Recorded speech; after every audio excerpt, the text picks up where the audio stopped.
So, this criminology PhD student becomes so obsessed with studying how killers think that he ends up becoming the exact type of killer he spent years analyzing. But then, in a twist that nobody saw coming, the same forensic techniques he learned in school become the very evidence that puts him behind bars for life. Now, this guy's name is Bryan Kohberger. And Bryan is 28 years old during this whole thing, living in Pullman, Washington. And listen to this. He's literally getting his PhD in criminology at Washington State University. This is a guy who's studying criminal behavior, criminal psychology, how investigations work. He's writing papers about how killers choose their victims. But here's where it gets really weird. He's also studying at a university that's just 10 miles away from the University of Idaho in Moscow. 10 miles. That detail becomes absolutely crucial later on. And one day in November 2022, something happens that changes everything. For University of Idaho students are living their normal college lives. We're talking about Madison Mogan, 21 years old, Kaylee Goncalves, also 21, Xana Kernadal, 20, and her boyfriend Ethan Chapin, who's also 20. These are just regular college kids doing regular college things. But then on November 13th, 2022, someone breaks into their off-campus house at 1122 King Road in Moscow, Idaho. And what happens next is absolutely brutal.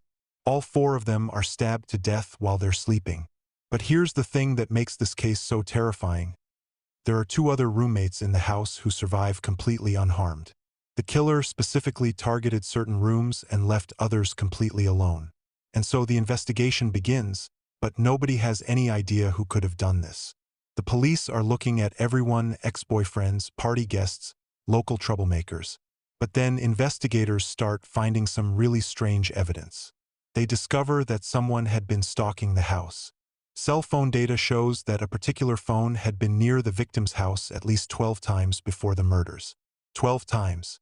Someone was watching these students, learning their routines, figuring out the best time to strike. But the really crazy part? The killer chose the exact time when most of the victims would be asleep and vulnerable. What do you think drives someone to stalk their victims for weeks before attacking? Drop your theories in the comments below. And that's when Bryan makes the decision that destroys his entire life. Based on the evidence that comes out later, this criminology student decides he's going to put his academic knowledge to practical use. But here's the really twisted part. He chooses victims who are the same age as him, college students living their normal lives just like he is. The FBI later determines that Bryan drives his white Hyundai Elantra from Washington to Idaho in the early morning hours of November 13th. He parks near the house, but not too close because remember, he's studied how investigators track vehicles. He thinks he knows how to avoid getting caught. But here's the thing about Bryan, all that criminology education starts working against him. He enters the house around 4 a.m. through a sliding glass door. The attacks happen quickly and silently. Madison and Kaylee are killed in Madison's bedroom on the 3rd floor. Then he goes down to the 2nd floor where Xana and Ethan are attacked. But here's what Bryan doesn't realize. One of the surviving roommates, Bethany Funk, actually sees a figure dressed in black leaving the house. She's frozen with fear, but she gets a look at him. Meanwhile, investigators are already starting to piece together a massive amount of digital evidence that Bryan probably never even thought about. Then Bryan makes another huge mistake. Instead of laying low, he drives back to Pennsylvania for winter break, thinking he's safe. But the police are already tracking his every move. They're analyzing cell phone data, traffic cameras, DNA evidence from the scene. All those criminology classes taught him about evidence, but they also taught law enforcement how to find him. And so Bryan thinks he's gotten away with it, but then everything starts falling apart all at once. First, investigators identify his white Hyundai Elantra from traffic cameras. There are only a few of those cars in the area, and Bryan's license plate matches exactly. Then they get his cell phone records and discover that his phone was near the victim's house 12 different times before the murders, always late at night, always when he should have been studying or sleeping back in Washington. But the evidence that really destroys him, DNA. They find a single source of male DNA on a knife sheath left at the crime scene. When they test it, it comes back as a match to DNA they collected from Bryan's trash outside his parents' house in Pennsylvania. All those years studying forensic science, and he leaves behind the most basic piece of evidence possible. Then, on December 30th, 2022, Pennsylvania State Police surround his parents' house at 3 a.m. and arrest him. The criminology PhD student who thought he could outsmart law enforcement gets taken down by exactly the same techniques he spent years studying in school. How do you think his professors felt when they found out their own student had become the subject of the kind of investigation he was supposed to be learning about? And so Bryan gets extradited back to Idaho, but then something really interesting happens. For almost 2.5 years, he maintains his innocence.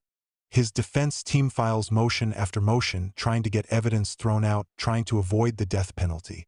Bryan sits in jail, probably thinking about all those case studies he read, all those criminal psychology theories he learned. But the evidence against him just keeps piling up. The prosecution has his DNA at the crime scene. They have his phone data showing he was stalking the house. They have traffic camera footage of his car. They have witness testimony from the surviving roommate. They even have digital evidence showing he was researching the victims on social media before the attacks. This guy studied criminal behavior for years, but he made every single mistake that gets killers caught. But then in June 2025, something unexpected happens. After maintaining his innocence through countless hearings and delays, Bryan suddenly agrees to a plea deal. The death penalty comes off the table, but in exchange, he has to admit to everything. He has to confess to stalking those students, breaking into their house, and killing all 4 of them with a knife. And so on July 2nd, 2025, Bryan Kohberger walks into that Boise courtroom and does something nobody expected. He pleads guilty to 4 counts of first-degree murder and 1 count of burglary. The guy who spent years analyzing criminal confessions finally makes his own. But here's what's really eerie. When the judge asks him to describe what he did, Bryan's responses are clinical, almost academic. He talks about the murders like he's discussing a case study instead of taking responsibility for destroying 4 young lives. The families of the victims are there in the courtroom, many of them wearing purple and pink, Madison's favorite colors. Some of them wanted the death penalty, others are just relieved that the legal process is finally ending. But everybody in that room is looking at this PhD student who threw his entire future away to become the exact type of killer he was supposed to be studying. And so on July 23, 2025, Bryan Kohberger gets exactly what he deserves. Judge Stephen Hippler sentences him to 4 consecutive life sentences without the possibility of parole, plus an additional 10 years for burglary. The judge also imposes a $50,000 fine and orders him to pay $5,000 in civil penalties. When given the chance to explain his actions or apologize to the families, Bryan says just 3 words, "No, Your Honor." Here's his mugshot from the sentencing. A 30-year-old man who will never see freedom again. 4 consecutive life sentences means he'll die in prison, never getting the chance to finish that PhD program, never getting to use all that criminology knowledge he was so obsessed with. But here's the most ironic part of this entire case. Bryan Kohberger spent years studying what makes killers tick, learning about criminal psychology, analyzing how law enforcement catches murderers. But when he decided to become a killer himself, he made every single mistake that his own textbooks warned against. He left DNA evidence. He had a digital trail. He stalked his victims in a way that created a clear pattern. He drove a distinctive vehicle that could be tracked on cameras. The guy who should have known better than anyone how to commit the perfect crime ended up creating one of the most solved cases in recent memory. His own criminology education became the roadmap that led investigators straight to his door. What's your take on this case? Do you think Bryan's criminology background made him more dangerous? Or did it actually make him more likely to get caught? And what do you think drove a PhD student who was studying criminal behavior to become the exact type of person he was supposed to be learning how to catch?